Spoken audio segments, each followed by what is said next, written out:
আসসালামু আলাইকুম এভরিওয়ান, কি অবস্থা, কেমন আছেন? আলহামদুলিল্লাহ আমরা অনেক ভালো আছি।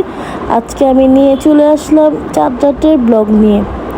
তো চাঁদ রাতের দিন চাঁদ ওঠার পরে আমি বের হয়ে গেলাম চাঁদ রাত সেলিব্রেশন করার জন্য। চাঁদ রাত সেলিব্রেশন তেমন কিছু না, আমার ফ্রেন্ডকে নিয়ে একটু ঘোরাঘুরি, আর কিছুই না। তো আমরা ধানমন্ডিতে গেছিলাম, ধানমন্ডি দিয়ে আমরা অর্চার্ড পয়েন্টে যাচ্ছিলাম। সেই সময় অর্চার্ড পয়েন্টে একটা মেলা হইতেছিল, মেহেদি উৎসব হচ্ছে, তো ওই উৎসবে আমরা যাচ্ছিলাম। তো যেতে যেতে দেখলাম যে অ্যানাম রাইমসে এখানে অনেক সুন্দর করে লাইটিং করা হয়েছে, তো একটু ভিডিও করলাম। তো রাস্তা দিয়ে যাচ্ছিলাম, আর এই আমাদের যে রিক্সাওয়ালা মামাটা ছিল সে খুবই ফানি একজন মানুষ ছিল। সে মানে কি ফানি ফানি যে গান গাচ্ছিল, মানে আমি যদি আপনাদের সাথে এই গানটাকে শেয়ার করতাম তাহলে আপনারা বুঝতে পারতেন যে আসলে সে কি গান গাচ্ছিল।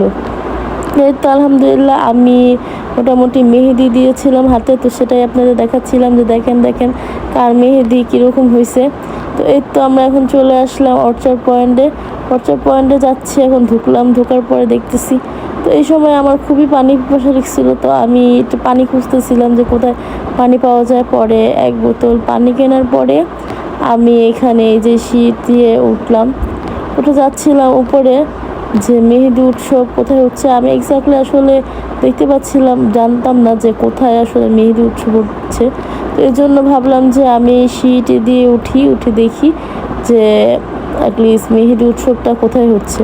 তো আমি যেতে যেতে দেখলাম যে কিছু মানে আপুরা এখানে বসে বসে মেহেদি দিতেছে। তো আমি আমার ফ্রেন্ডকে বললাম যে দোস্ত দেখ দেখ এখানে দেখা, তো সবাই মেহেদি দিতেছে এবং আলহামদুলিল্লাহ মাশাআল্লাহ ওরা খুব খুব সুন্দর করে মেহেদি দিচ্ছিল। তো আমি কিছু জামা কাপড়, কিছু শপিং দেখতেছিলাম এখানে। তো এটা একটা মল, সো এই জন্য আমি কিছু জামা কাপড় বা বিভিন্ন রকম জিনিস দেখতেছিলাম।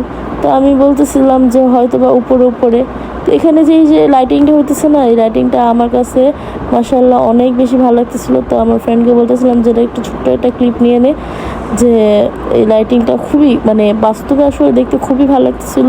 আমি জানি না ভিডিওতে কেমন লাগছে। তো এই দেখেন আমরা লিফট থেকে যখন নামতেছিলাম নিচে, তখন এই লাইটিংটাকে আমি একটু ভিডিও করে নিলাম আপনাদের উদ্দেশ্যে, যে দেখেন কেমন। তো আমার ফ্রেন্ড এই তো আমাকে দেখাচ্ছিল। তো আমি বের হয়ে এখন লিফটের মধ্যে বাইরের দিকে চলে আসার পরে এই তো অর্চার্ড পয়েন্টে যে মেহেদি উৎসব হইতেছিল, এই মেহেদি উৎসবের মধ্যে ঢুকে গেলাম। এখানে যারাই মেহেদি আসলে লাগাচ্ছিল তারা মাশাআল্লাহ অনেক সুন্দর করে মেহেদি লাগাচ্ছিল। মানে আমি তো এখানে দাঁড়া খুব দেখতেছিলাম, ওরা খুব সুন্দর করে মেহেদি লাগাচ্ছিল। তো একবার আমি আমার নিজের হাত দেখি, একবার তাদের মেহেদি দেখি, মাশাআল্লাহ ওরা খুব সুন্দর করে মেহেদি লাগাচ্ছিল। তো এই তো আমরা ওই অর্চার্ড পয়েন্ট থেকে বের হয়ে এখন আমরা রিক্সা নিয়ে নিলাম যে ধানমন্ডির উদ্দেশ্যে। তো ধানমন্ডির উদ্দেশ্যে রিক্সা নেওয়ার একটাই কারণ ছিল যে আমরা সেখানে যে ফুচকা খাবো। তো আমাদের খুব ফুচকা খেতে ইচ্ছে হতেছিল, রোজার মাসে একবারও ফুচকা খাওয়া হয়নি, তো আমরা খুব মিস করতেছিলাম ফুচকা। এই জন্য আমরা ওইখানে যে রবীন্দ্র সরোবর, ওইখানে একটা কার্ট আছে যেখানে মানে অনেক রকমের ফুচকা বিক্রি করে, ওখানে দই ফুচকা, বিভিন্ন রকম ফুচকা বিক্রি করে, চটপটি, আজকাচুরি, তারপর অনেক বিভিন্ন রকম জিনিস বিক্রি করে, মানে ফুচকা টাইপের আইটেম। তো এর জন্য আমরা ওখানে যাচ্ছিলাম। তো এখানে আমি আমার মেহেদি একটু দেখানোর চেষ্টা করতেছিলাম, আমার ফ্রেন্ড আমার সাথে দুষ্টামি করতেছিল, আমার হাত ধরে রাখতেছিল যে না না না তো মেহেদি সুন্দর না। এই তো আমরা চলে আসলাম ফুচকা খাওয়ার উদ্দেশ্যে। আমি একটা ফুচকা, আমার ফ্রেন্ড একটা চটপটি নিয়ে নিল। এই খাওয়ার পরে আমরা এখন চা নিয়ে বসলাম, চা খাচ্ছি রবীন্দ্র সরোবরে বসে বসে। তো রাস্তা সেদিন না রবীন্দ্র সরোবরটা খুবই ফাঁকা ছিল, কারণ অধিকাংশ মানুষই ঢাকার বাইরে চলে গেছিলো। তো এর জন্য রবীন্দ্র সরোবরটাও কেমন জানি খাঁকা করতেছিল, আসলে ভালো লাগতেছিল না তেমন। তো এরপরে আমরা অ্যানাম রাইমসের ভিতরে একটু ঢুকছিলাম কিছু দেখার জন্য। এই তো সেখান থেকে আমি লিফটের মধ্যে নামতেছিলাম, সেই সময় এই ভিডিওটা আমার ফ্রেন্ড করছে। তো মাশাআল্লাহ আসলে আমার লাইটিং খুবই পছন্দ। এখানে একটা জোকার ছিল, সে খুব নাচতেছিল আর সুন্দর সুন্দর গান গাইতেছিল। তো আমার ফ্রেন্ড আবার ওনাকে মানে একটু ভিডিও করতেছিল যে সে কীভাবে ফানিভাবে নাচতেছিল, আর এই বাচ্চাটা এই বায়স্কোর ভিতরে দেখতেছিল।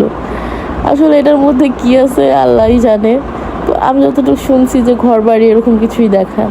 তারপরে আমরা এখানে একটু বসে পড়লাম কিছু খাওয়ার উদ্দেশ্যে।